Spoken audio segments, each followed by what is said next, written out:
তাদের স্বামী থাকতেও যারা ছেলের বয়সী ছেলেদেরকে মানে না, তারা আবার আমাকে মুচুমান দেখাচ্ছে। কিছু ঠাকুমাদের মানে আপত্তি আমার ভিডিও করা নিয়ে, যে নিজে কতটা সতী, তারপরে আমাকে অসতী বলার কথা বলবে না। সত্যি মা আমাকে বিল করিয়ে দিয়ে গেল ওর সাথে। তোরা নিজেরা তো নিজেদের সংসার ঠিকঠাক করে রাখছিস না, অপর একটা কাল লাগিনির কারণে আমাদের বন্ডিংটা খারাপ হয়ে গিয়েছিল। মানে আমি বহুত দিন পর বন্ধুগণ যে মানে এরকম বিরিয়ানিটা খেয়ে ফিল করলাম যে আমি আমার বাড়ির কারোর হাতের বিরিয়ানি খেলাম। আর ভিডিও করাই বন্ধ করে দিতে হবে জানো, পাড়া থেকে এত অবজেকশন আসছে দাঁড়ানোর ভাই। মানুষ কি বলে না, এই যে আমরা ভিডিও করি, ভিডিওটাই নাকি মানুষ যতটা ভাবে 5 লাখ টাকা ইনকাম হয়। তুমি আমার উপর অত্যাচার করো, আমি সব সোশ্যাল মিডিয়ায় দেখিয়ে দেবো।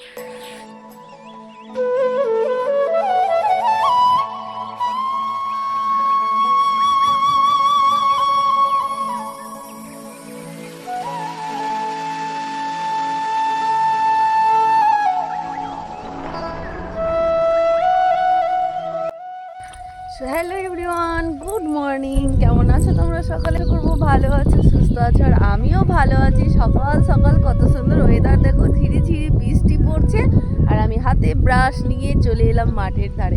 সকাল থেকে বৃষ্টি পড়ছে জানো, কাদের কাদের দিকে বৃষ্টি পড়ছে আমাকে কমেন্ট সেকশনে জানাও, ঠিক আছে? ওয়েদারটা কত সুন্দর হয়ে আছে দেখো, কি দারুণ লাগছে দেখতে দেখো।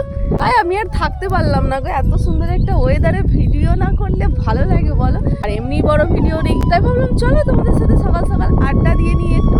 আড্ডা দেবো, মনটা খারাপ, একটু ভালো নেই, কালকে থেকে মনটা একটু একটু খারাপ। খুব বেশি খারাপ করি না আমি, একটু একটুই খারাপ করি, কিছু মানুষের কথাই খারাপ লাগে, এটাই যা। ভিডিও করতে গেলে এখন মানে একটু সাবধানেই ভিডিও করতে হবে। গ্রামে কোনো অনুষ্ঠান হলে এমনি আমার বর বারণ করে ভিডিও করবে না, কারণ হচ্ছে ভিডিও করেই ডিলিট করে দিতে হয়। অনেক মানুষের প্রবলেম থাকে, তারা নিজেদেরকে অনেকটা সেলিব্রিটি মানুষ মনে করে, আমার ভিডিও এলে তাদেরকে মানুষ দেখতে পেয়ে যায়, তো ওর জন্য ভিডিও করে ডিলিট করাটা একটা কেমন লাগে বলো তো? কতটা কষ্ট করে একটা ভিডিও শ্যুট করা, তারপরে এডিট করা, তো তারপরেও যখন এই ভিডিওগুলো ডিলিট করে দিতে হয় না চ্যানেল থেকে, তখন কেমন মাথাটা গরম হয়। যখন আমি ভিডিও করি তখন মানুষজন দেখতে পায় যে আমি ভিডিও শ্যুট করছি, তখন কিন্তু তাদের কোনো অসুবিধা থাকে না। তারা বলে না যে তুই ভিডিও করছিস, আমাদের ভিডিও নিবি না, তুমি ভিডিও করছো আমাদের নেবে না, ছাড়বে না, হ্যাঁ আমাদের অসুবিধা আছে। পারিবারিক ব্যাপার সবারই থাকতে পারে, সবার সংসারেই সমস্যা থাকতে পারে, সবাই পছন্দ করে না, তো কিন্তু তখন কেউ বলে না। যখন ভিডিওটা পোস্ট হয়ে যায় আমার চ্যানেলে, 2 দিন 3 দিন থাকার পরে তখন শুনতে পাই যে ভিডিও ডিলিট করে দেওয়া করাবো, আমার ভিডিও ছেড়েছে, আমি ওই ভিডিওর মধ্যে আছি। কালকে একটু মানে মনটা এই কারণেই খারাপ হলো, আমি শর্ট ভিডিও কালকে দিয়েছিলাম যে এরকম শুনলাম যখন আমাকে গালাগালি করছে, কি বিচ্ছিরিভাবে মানুষের মানসিকতা কতটাই খারাপ, চিন্তাধারা মানে ভাবতে পারবে না। আমার সামনে এত ভালোবাসা দেখায় আমায়, যেন কত ভালোবাসে আমাকে জানো, মানে তাদের কোনো সমস্যাই থাকে না আমাকে নিয়ে। আর তারপরে যখন পিছনে শুনতে পাই যে আমাকে গালাগালি দিচ্ছে, অভি আমার জাত পাত তুলিয়ে গালাগালি করে, তখন কতটা খারাপ লাগে বলতো? সামান্য একটা ভিডিওর জন্য একটু আনন্দ করছে মানুষ, আর সেখানে সবাই মিলে একসাথে কতটা আনন্দ করেছি, সেই মুহূর্তগুলো তারা তো ফিল করতেই পারবে না, কারণ হচ্ছে তারা তো সেই আনন্দগুলো কখনো ফিলই করেনি। তাহলে একসাথে সবাই আনন্দ করার মজাটা কি বুঝবো বলো, তাই না? তাই কালকে থেকে একটু মনটা খারাপ আছে, ভালো লাগছে না। যে চলো বড় ভিডিও 35 মিনিটের ভিডিও বানিয়েছিলাম, শুধুমাত্র মানে সবেতেই আমরা আছি 35 মিনিট ভিডিওটায়, কয়েক জায়গায় তাদেরকে একটু একটু সেলিব্রিটি মানুষদেরকে দেখা গেছে একটু একটুভাবে, তো সেই একটু একটু দেখার কারণে পুরো ভিডিওটা আমি ডিলিট করে দিয়েছি জানো। মানে আমি রাখিনি, তাদের ধারণা আমি তাদের ভিডিও দেখিয়ে বহুত টাকা ইনকাম করে ফেলি, মানে লাখ লাখ টাকা একটা ভিডিওতে প্রায়, তাদেরকে ভাগ দেওয়া হয় না, ঠিকই তো? কথাটা তো খারাপ নয় যে তাদেরকে দেখিয়ে আমি ইনকাম করছি, তো এটা তো ঠিক নয়। আগে থেকে ধ্যান রাখবো আমি যে আমি বাবা এরকম কাউকে নিয়ে আর ভিডিও করবো না। বলছে যার সমস্যা হবে তার তো বলে দেওয়া দরকার, আমি যে একদম, সে তো বলছে না, পরবর্তীকালে যখন ভিডিওটা ছাড়া হচ্ছে তারপরে বলছে, এটা তো ঠিক নয় বলো? তো তার জন্য কি ভিডিও ডিলিট করে দেওয়া করাচ্ছে, মানে ডাইরেক্ট না বললেও মানে এমনভাবে গুজব ছড়িয়ে দিচ্ছে না, মানে আমি বাধ্য ডিলিট করতে, যে আমার দরকার নেই, ভগবান এমনিই আমার সাথে আছে, মানুষের হিংসায় আমি মরে যাব না, আর একটা ভিডিও আমার এমন কিছু হয়ে যাবে না, আবার নতুন করে করব, কি আছে, কোনো অসুবিধা নেই। এরকম মানে এই পাড়াতে আমি 5 বছর এসেছি, 4 বছর সোশ্যাল মিডিয়ায় আছি, এরকম কত হয়েছে, কত মানে সেলিব্রিটি মানুষদের আমার ভিডিও দেখা গেছে, আর কতবার ভিডিও ডিলিট করেছি, এতে আমার কোনো যায় আসে না। তো মানুষ যখন এই নোংরা নোংরা কথাগুলো বলে, তাদের এইটা ভাবা দরকার যে মানুষটাকে এত গালাগালি করছি, এত নোংরাভাবে কথা বলছি, নিশ্চয়ই মানুষটার কানে যাবে। তো তাহলে আমরা তার সামনে কি দাঁড়াতে পারবো? কখনোই দাঁড়াতে পারবো না। তো এইগুলো ভাবা দরকার। তো চলো, মানে ছোট মানুষদের ছোট সোচ। আমার ওই ভিডিওগুলোতে কমেন্ট করছো যে ভিডিও কেন ডিলিট করে দিলে, ভিডিওগুলো কেন তুলে নিলে। তো এই কারণেই আমি ভিডিও ডিলিট করে দিয়েছি জানো। আমি কারো মানে গালাগালি খেতে পারবো না গো। আমি সুন্দর ভিডিও তোমাদের সাথে তুলে ধরবো, বা সেটাই যেখানে সমস্যা সেখানে আমি নিই। আর যেখানে আমার ভিডিওতে কেউ এলে তার সংসারে অশান্তি হবে বা সমস্যা হবে, এটাতে আমি নেই গো। চলো ওসব বাদ দাও, মন খারাপ করে কিছু লাভ নেই। আগে থেকে ধ্যান রাখবো, নিজে কষ্ট করি, নিজে খাটি। আর একটা ভিডিওতে একটুখানি তাদের ফেস দেখার জন্য আমার পুরো খাটনিটা তো আমি বিফলে দিতে পারি না, তাই না? চলো এবারের মতন চলো মুখ ধুয়ে নিই। মুখ ধুয়ে চলো সুন্দর সকাল সকাল ফ্রেশ একদম রুটি বানাবো আর আলুর দম করবো, করে খেয়ে নিই। চলো পরে কথা বলবো। সময়ের সাথে সাথে সব কিছুটাই বদলে যায়, তাই না বলো? ছোটোবেলায় বৃষ্টি পড়লে বৃষ্টি দেখে আর থাকতে পারতাম না, বৃষ্টিতে ভিজে হ্যাঁ কত মায়েদের কাছে মার খেয়েছি। এখন বৃষ্টি দেখলে সত্যিই সেই ছোটোবেলার কথা খুব মনে পড়ে যায়, যে কত বৃষ্টিতে ভেজার জন্য মার খেয়েছে। আর এখন দেখো বৃষ্টি ক্যাপচার করছি এই জানালার মধ্যে বসে বসে, ঘরের ভিতর থেকে বৃষ্টিটা দেখছি, বৃষ্টিটাকে অনুভব করছি। আর সেই ছোটোবেলার কথা মনে পড়ছে জানো। ছোটোবেলাটা ছোটোবেলায় হয় আর বড়োবেলাটা বড়োবেলায় হয়। ছোটোবেলাটায় ফিরে যেতে চাইলেও আমরা কখনো ফিরে যেতে পারি না, তাই না বলো? ছোটোবেলায় সেই দিনগুলো, সেই স্মৃতিগুলো যখন মনে পড়ে সত্যিই বুকের ভিতরটা কেমন হয়, যে ছোটোবেলাটা যদি কাশ আবারও ফিরে পেতাম। ছোটোবেলায় মায়ের মার ধর, মানে মার খাওয়া, জলে ভেজা, কত বদমাইশ করা, এগুলো সত্যি সবাই মিস করো না বলো?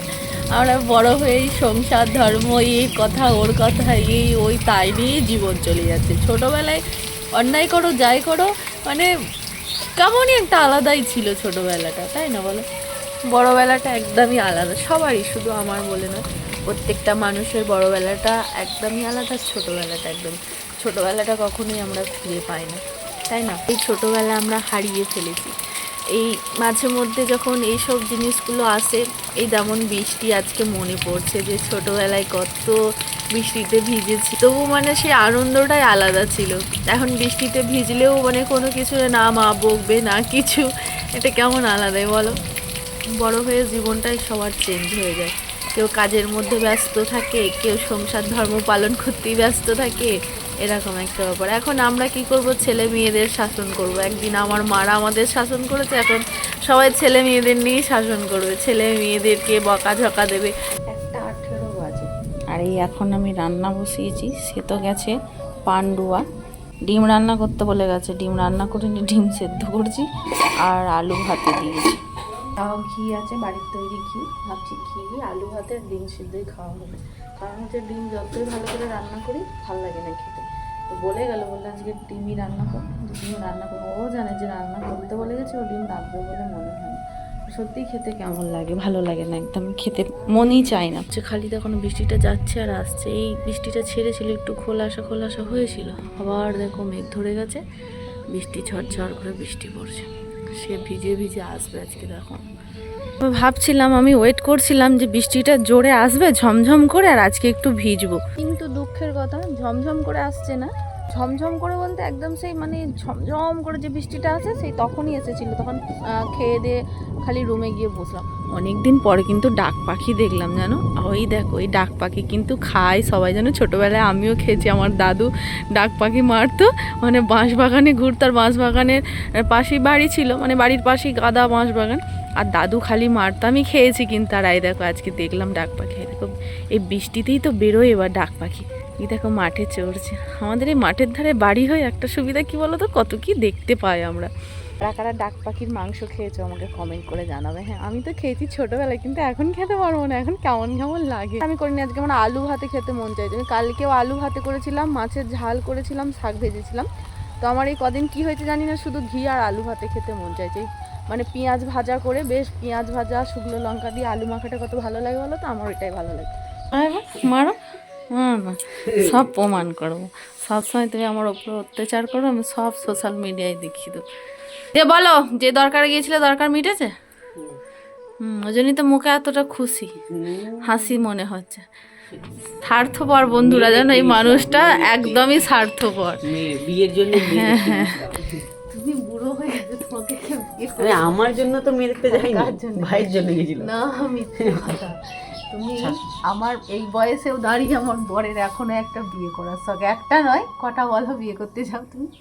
একজন কাপড় ধুয়ে দেবে, একজন রান্না করে দেবে, একজন কাজ করে আসলে পার্টি পেয়ে দেবে। হ্যাঁ এরকম আম্বানি করে কি? আমি সেটাই সন্দেহ, মানে আম্বানি এরকম। আমারই তো মাসাজ করার জন্য মেশিন কিনে নিয়েছে, কাপড় ধোয়ার জন্য ওয়াশিং ওয়াশিং মেশিন কিনে নিয়েছে। তুমিও কিনে নাও না, খালি তো হবে। দেখো যদি আমাকে তোমার বাবা আজকে আমার একটা ওয়াশিং মেশিন দিয়ে দিত, তাহলে একটা বিয়ে করা ক্যান্সেল। একটা ঘর মোছা মেশিন দিয়ে দিত, তাহলে আরেকটা বিয়ে করা ক্যান্সেল। মাসাজ করার জন্য আমার বাবা কেন দেবে? তুমি করে নাও। বিয়ে করা ক্যান্সেল। তুমি করে নাও, আমার বাবা কেন দেবে বলো বন্ধু? আমি তো দেখো ছেলের ডিমান্ড দেখো খালি, মানে ওর মনে কত কি আছে তোমরা তোমাদের কিন্তু জানাই না। দেখো আজকে ক্যামেরাটা চালু করলাম বলে খালি একটুখানি লাইনটা আবার আমার মনে পড়ে গেল যে তুমি ব্লগ করো, ভুলেই গেছি। আমার বন্ধুরা থাকে, তুমি ঘরে থাকলে তো হয়তো দেখতে পাবে যে আমি ব্লগ করো, আমি এটাই আর ভুলে গেছি। সত্যি কথা বলতে ছাড়ো। চুলগুলো বাড়াচ্ছে তো, চুলগুলো ঠিক এরকম ধরতে হবে, চুল উঠে যাবে, ওরকম করে না। ও টাক পড়ে গেছে। দেখো বন্ধুরা আমার বরের টাক হয়ে গেছে, দেখাই বলে যাদের টাক হয় তাদের অনেক টাকা হয়, তার মানে তোমার অনেক টাকা। এমনি মানুষজন ভাবে তোমার প্রচুর টাকা। জানো একটা ভিডিওতে আমরা নাকি 5 লাখ টাকা করে ইনকাম করি, জানো? মানুষের শোনো, মানুষের ধারণা কি জানো? ওইটাও না, আবার মানুষের কি ধারণা জানো? কিছু মানুষ আছে যারা আমাদের ভিডিও দেখে বলছে, আমি দুদিন কাজে গেলাম না পুজোতে, আমি এসছি একটা কথা হচ্ছে, কথা বলতে তুই তো কামিয়ে আসলি 1,20,000 টাকা। আবার কিছু মানুষ কি বলে না, এই যে আমরা ভিডিও করি, ভিডিওটাই নাকি মানুষ যতটা ভাবে 5 লাখ টাকা ইনকাম, মানুষ যতটা ভাবে যদি তার 10%ও আমরা পাই, তাহলে আমাদেরকে আর কে চেনে? এখানে না বসে কি বলো তো, কোথায় এখন করবো? মানুষকে বোঝাতে পারবে বলছে 5 লাখ টাকা করে ইনকাম হয় একটা ভিডিও। আমি শুনে হাসবো কত। দেখো তরকারির থেকেও আলু ভাতে ডিম সিদ্ধ ঘি দিয়ে কেমন খেলা, সুন্দর খাওয়া হলো কিন্তু বলো। এই ডিম রান্না, পচা ডিম রান্নার থেকে আলুর ভাতে ঘি কত সুন্দর লাগলো, তাই না বলো? আমার থালাটা আমার ফাঁকা, দেখছো আলু মাখাটা খেলে না, তুমি আমাকে দিয়ে দিতে পারলে না?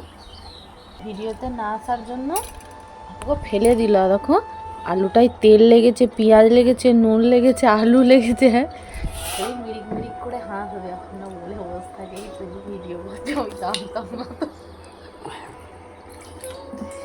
আমাদের এখানে আজকে জলসা আছে, শুনতে যাবে।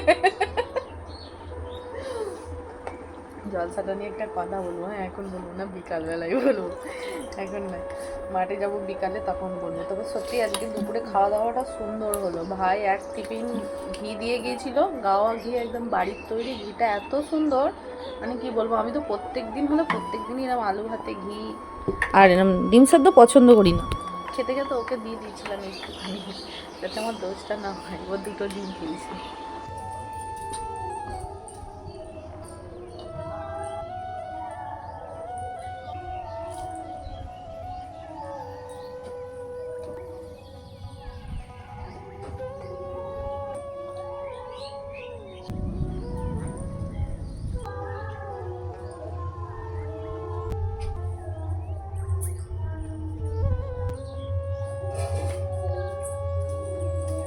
গাইস কিলি যাচ্ছে, হ্যাঁ দাও ঝাল, ঝাল দাও। হ্যালো গাইস, আমরা দেখো চিপস, ঝুড়ি ভাজা, ঝালমুড়ি। আমার ভিডিও করাই বন্ধ করে দিতে হবে জানো, পাড়া থেকে এত অবজেকশন আসছে ধারণার বাইরে।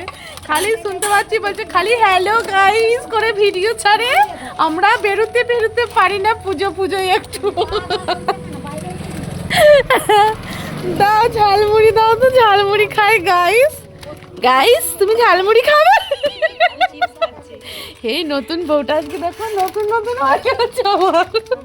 আমার এত হাসি পায় যখন আমি এরকম ঘটনাগুলো শুনি না কারো মুখ থেকে, তখন আমার এত হাসি পায় যে মানুষ সামনে এমন অ্যাক্টিং করে আর পেছনে মানুষ কি বলবো, সেই রাজাকেও শালা বলে কথা দিয়েছে না, সেলিব্রিটি মানুষ পেছনে বদনাম করবে বলো, হ্যালো গাইস করবে, হ্যালো গাইস।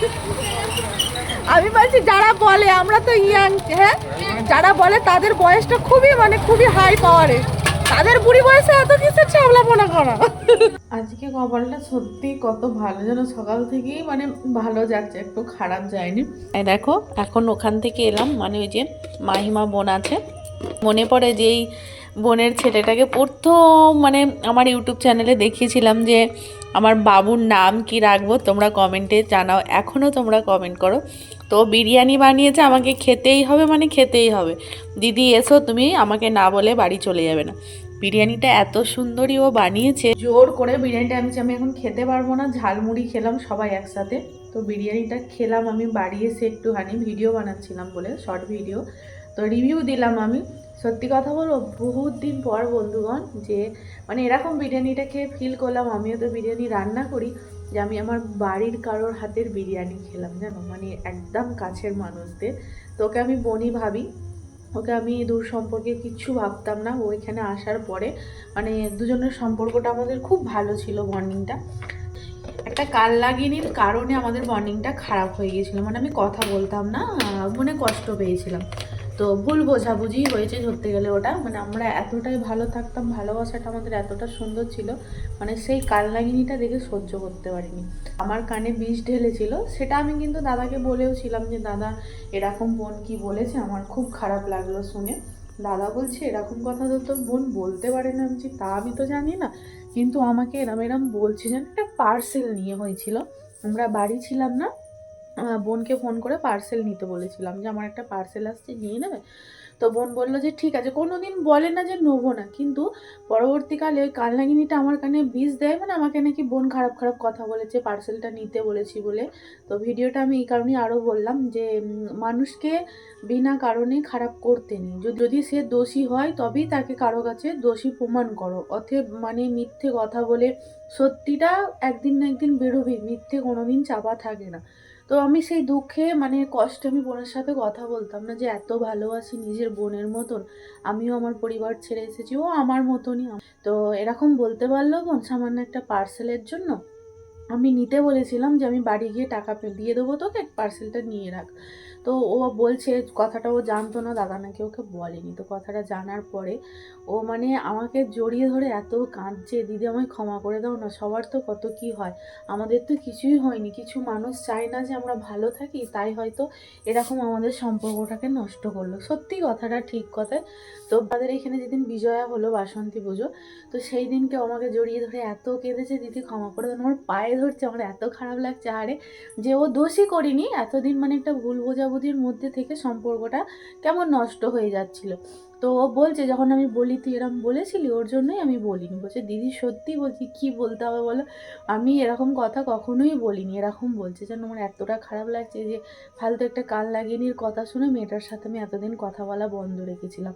আমিও মানে রাগে অনেক কিছু বলেছি, যে এরকম বলতে পারলো, মানে রাগে আমার কষ্টে, যে ওকে কত ভালোবাসতাম, পুরো আপন করে রেখেছিলাম ওকে আমি, যে তোর বড় দিদির মতন আমি, আর ও আমাকে খুব ভালোবাসতো। হঠাৎ এই কথাটা শুনে আমি তো বিশ্বাস করিনি, ওর জন্য আমি দাদাকে জানিয়ে দিয়েছিলাম যে দাদা তুমি বোনকে জিজ্ঞেস করবো তো এরকম বোন কি কাউকে বলেছে।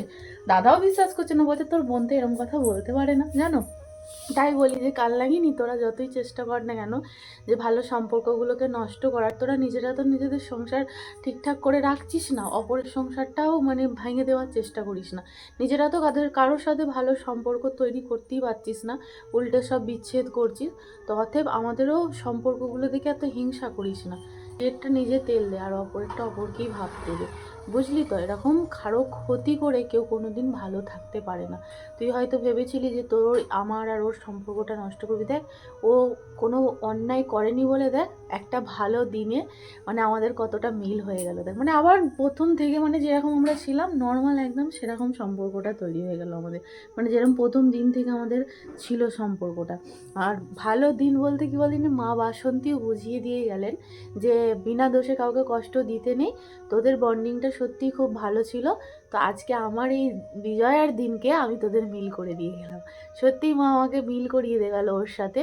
তো এতটাই মানে কষ্ট পেয়েছে না আমার সাথে কথা বলার জন্য, খালি বলছে দিদি জানো তোমার সাথে কথা বলার জন্য আমার কত কষ্ট হতো, আর সত্যি মেয়েটাকে আমি কতটাই কষ্ট দিয়ে ফেলেছি, না জেনে শুনে, যে অন্যায় করিনি তাকে আমি না জেনে কতটা শাস্তি দিয়ে ফেললাম যে ইস ফালতু একটা কান লাগিনির কথা শুনে মেয়েটাকে কষ্ট দিলাম, এটাই মনে হচ্ছে।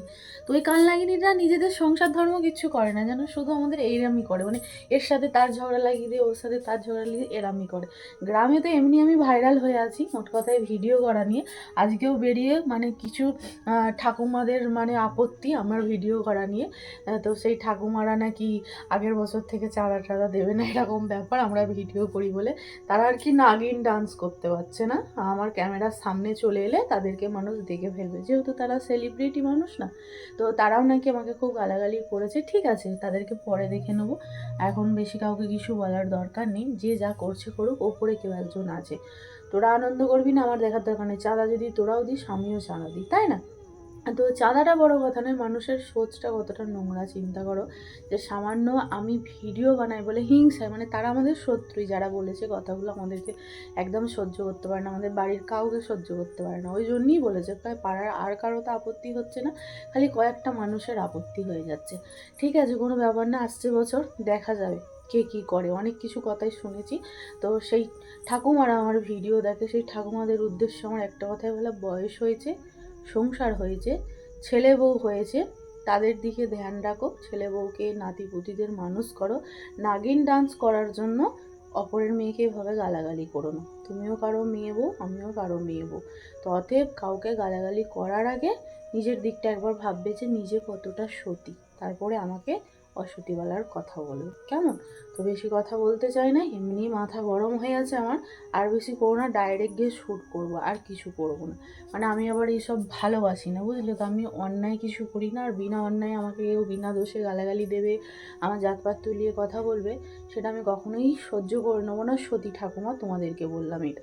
তো তোমরা সাবধান হয়ে যাও, তোমরা এমনভাবে ঘুরে বেড়াও, এমনভাবে মানে দেখাও আমার ভিডিওতে নাকি তাদের স্বামীরা বাইরের থেকে দেখে ফেলছে, তারা নাগিন ডান্স করছে।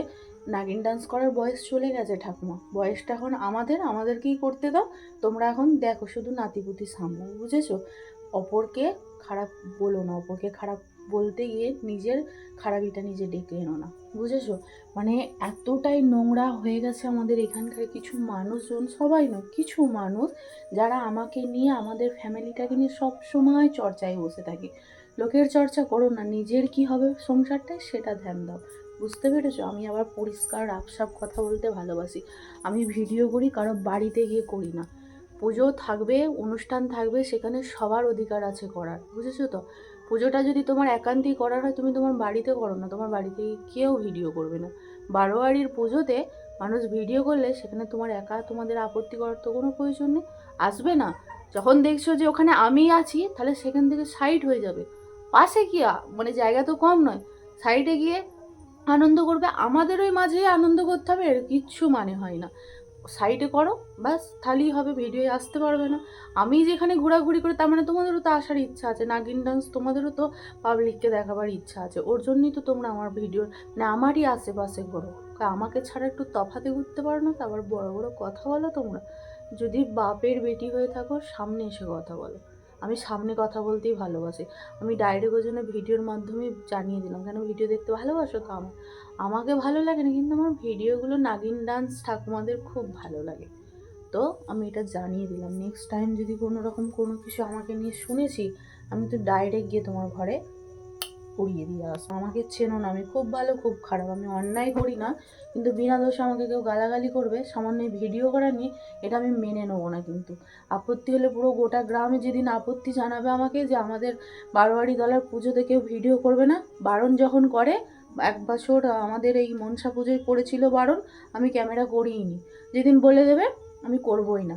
অতএব আমাকে গালাগালি করবে না, উল্টে আমাকে বলে, আমাদের যখন তোমার এই আগের বছরে যখন হরিনাম হলো, তখন আমাকে উল্টে দাদু বলছে, আমাদের একটা দাদু, যে ভিডিও করো, ভিডিও পোস্ট করো, যে বলে আমি তারই করি, বিনা দোষে আমার কোনো শখ নেই যে নাগিন ডান্স দেখাবার তোমাদের, আমার মানে ফ্রেন্ডদের, যে আমি দেখাবো, দেখো গো আমার ঠাকুমারা কত সুন্দর নাগিন ডান্স করতে পারে, বয়স হয়েছে, বাড়িতে ছেলে বউ সামলাও, নাগিন ডান্স করতে এসো না, তাহলে নাগিনই ছবলে দেবে। তুমি কার পায়ে ন্যাজে পা দিচ্ছ তুমি জানো না, আমার ন্যাজে পা দেওয়া অতটাই সহজ নয়, হজম করতে পারবে না। আমাকে গালাগালি দিয়ে হজম করতে পারবে না, শান্তিতে থাকতে পারবে না, কারণ আমি শান্তিতে থাকতে দেবো না, বুঝেছো? আজকে একটা ভিডিও পোস্ট করবো, কালকে আরও একটা করবো, তুমি কত গালাগালি দেবে আমাকে, ধিৎকার হয়ে যাবে। অতএব আমাকে ঘাঁটিও না, মাথা গরম করবে না, আমি বলে দিলাম আজকে তোমাকে, ভিডিওর মাধ্যমেই তোমাকে আমি বলে দিলাম। আমাকে আবার ভেঙাচ্ছে জানো, হ্যালো গাইজ করে ভিডিও করে। আর এই যে হ্যালো গাইজ কথাটা বলি না, এটা আবার উচ্চারণ করতে পারিস কি দেখবি তোরা, বুঝলি তো? হ্যালো গাইজটাই উচ্চারণ করতে পারিস কি দেখবি। ওই তো কথার ভাষায় তো তোদের কেমন কেমন করে বলিস। সেই বলে না, প্রত্যেকটা গ্রাম ঘরে, গ্রাম অঞ্চলে এই জিনিসটা আছে, শুধুমাত্র নিজেদের সংসার ধর্ম ছেড়ে দিয়ে শুধু লোকের চর্চা নিয়ে বসে থাকে। মানে প্রত্যেকটা পাড়ায় একটা করে তোমার পঞ্চায়েত থাকবেই থাকবে। আমাদের পাড়ায় একটু বেশি পঞ্চায়েত পোনা হয় জানো, খালি এখানে পঞ্চায়েত করছে, ওখানে পঞ্চায়েত করছে, শুধু এর বউ এই করছে, ওর বউ তাই করছে, ওর মেয়ে এই করছে তাই করছে, শুধু এসব কথা। আমাকে ঘাঁটিও না কাকিমা, তোমায় বলছি। একটা কাকিমা আবার আছে জানো, সরস্বতী পুজো আমাদের সাথে খুব নাচা গানা করেছে। মানে তাও আমি জিজ্ঞাসা করছি, আমি কিন্তু ভিডিও করছি, ভিডিও এলে কোনো অসুবিধা নেই তো? বলছে না না, কোনো অসুবিধা নেই। সেই আবার কাকিমা পরে নাগিন হয়ে বলছে, হ্যাঁ আমার ভিডিওটা ছেড়ে দিল, আমার ভিডিওটা আমার স্বামী দেখে আমাকে এই করছে তাই করছে, অমুক করছে তমুক করছে। তোমার স্বামীও তো জানে কাকিমা যে তুমি কেমন, বুঝেছো কাকিমা? তাহলে পরের কাছে আমার পঞ্চায়েত করার আগে নিজের পঞ্চায়েতটা খুলবে, যে নিজে কেমন নাগিন হয়ে বাড়িতে বসে আছো। অথবা আমার পঞ্চায়েত করতেছো না, আমার পঞ্চায়েত করতে এলে না আমি সোশ্যাল মিডিয়ায় তোমায় ভাইরাল করে দেবো। আমি এমন ধারায় মেয়ে ছেলে, তুমি চেনো না আমাকে, আমি খুব ভালো খুব খারাপ, আমাকে ঘাঁটিও না। নিজের পঞ্চায়েতটা যাদের সাথে করছো, যেই ঠাকুমাদের সাথে, সেই ঠাকুমাদের কাছে একবার নিজের পঞ্চায়েতটা করো। আমি কারো ভিডিও করলেন আমি জিজ্ঞাসা করে নিই যে ভিডিও আমার চালু আছে। অতএব যারা যেচে পড়ে আমার ভিডিওই আসে, তাদেরকে তো আমার কিছু করারই নেই, তাদেরকে তো ছাড়বোই সোশ্যাল মিডিয়া। আর আমি ভিডিও করছি মানে যখন দেখবি আমার ক্যামেরাটা চালু আছে, আমার থেকে 10 হাত দূরে চলে যাবে। তাহলে আর দেখবে কোনো কাকিমাদের ঠাকুমাদেরকে নাগিন ডান্স দেখাতে হবে না আমার চ্যানেলে, অন্তত আমার ভিডিওর মধ্যে, বুঝতে পেরেছ? আর নাহলে সব কটাকে ভাইরাল করে দেবো। আমার নিয়ে যত পঞ্চায়েত করবে তোদের নিয়ে তত ভাইরাল করে দেবো। আমি কাউকে ভয় পাই না, আমি কারো বাপের খাই না, এই বলে দিলাম। আমি নিজের খাই, আমার নিজের স্বামীর খাই, কারো কথা শুনতে পারবো না। আজ এর কথা, কাল ওর কথা, তার কথা। ভিডিও বানাই বলে তোরা যখন তখন আমাকে গালাগালি করবি, জাতপাত তুলিয়ে, আমি কিন্তু ছেড়ে কথা বলবো না। এমনি হলেও হয়, আর আমার জাত তুলিয়ে গালাগালি করছে। তোদের জাতটা একবারে কত ভালো কাকিমা ঠাকুমারা। আর একটা কথা বলবো, এখনই মাথায় বাজ পড়ে যাবে, যাদের স্বামী থাকতেও যারা ছেলের বয়সী ছেলেদেরকে মানে না, তারা আবার আমাকে মুচুমান দেখাচ্ছে।